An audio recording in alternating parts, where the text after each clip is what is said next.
Pernahkah kamu merasakan lingkungan di sekitar kamu itu temperaturnya lebih panas dibandingkan dulu?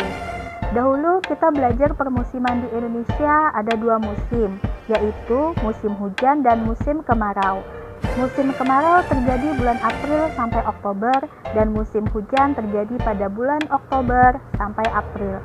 Namun, saat ini perubahan musim di negara kita tidak dapat diprediksi lagi. Halo teman-teman warga belajar, kali ini bersama Kak Ana, kita akan mempelajari tentang global warming.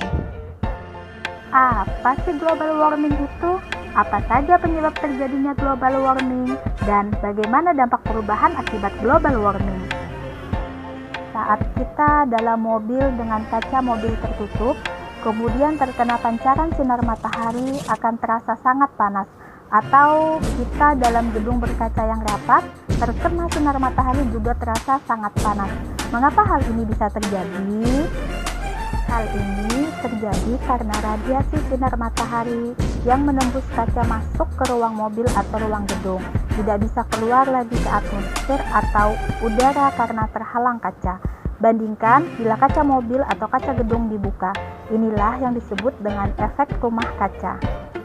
Pada bumi kita, terjadinya pemanasan global juga karena efek rumah kaca.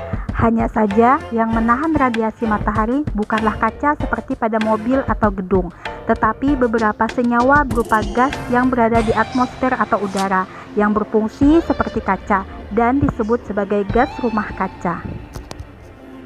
Bila didefinisikan, pemanasan global atau global warming adalah suatu bentuk ketidakseimbangan ekosistem di bumi akibat terjadinya proses peningkatan suhu rata-rata atmosfer, laut, dan daratan di bumi. Berbicara tentang penyebab terjadinya pemanasan global, maka tidak terlepas dari gas rumah kaca. Artinya, segala aktivitas manusia yang menghasilkan gas rumah kaca maka akan menjadi penyebab terjadinya pemanasan global. Beberapa aktivitas yang menjadi penyebab pemanasan global adalah sebagai berikut. 1. Pembakaran bahan bakar fosil. Bahan bakar fosil ini meliputi minyak bumi, gas alam, dan batu bara. Pembakaran bahan bakar fosil ini digunakan untuk mendapatkan energi, transportasi, dan industri. Dalam rumah tangga pun ada kegiatan pembakaran bahan bakar fosil, yaitu memasak menggunakan gas LPG. Memasak menggunakan kayu pun menghasilkan CO2. Jadi, saat kita naik sepeda motor, hasil pembakaran bensin menghasilkan CO2.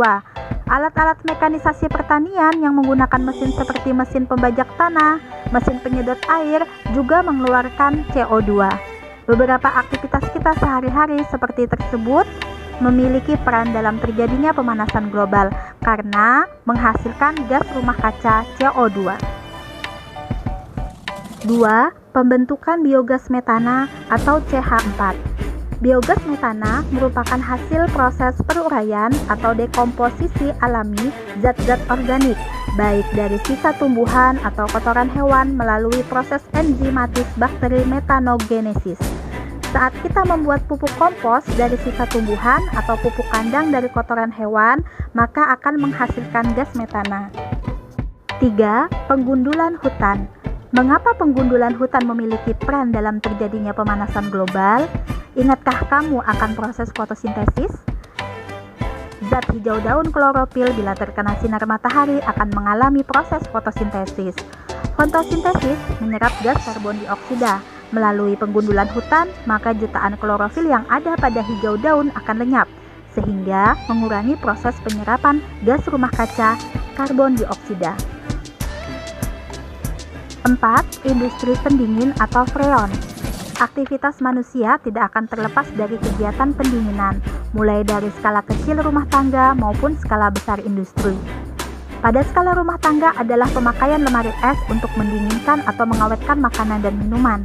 Pada skala industri lebih banyak pada mengawetkan makanan dan minuman, seperti pengawetan ikan hasil tangkapan laut, pengawetan daging, pengawetan sayur-sayuran, pengawetan buah-buahan. Pengawetan makanan dan minuman skala industri untuk memperpanjang masa konsumsi, karena tanpa pendingin maka makanan dan minuman ini cepat mengalami proses pembusukan.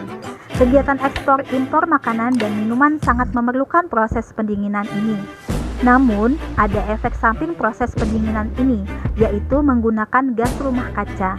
Beberapa gas untuk proses pendinginan yang merupakan gas rumah kaca yaitu hidrofluorokarbon, perfluorokarbon, dan sulfur heksafluorida.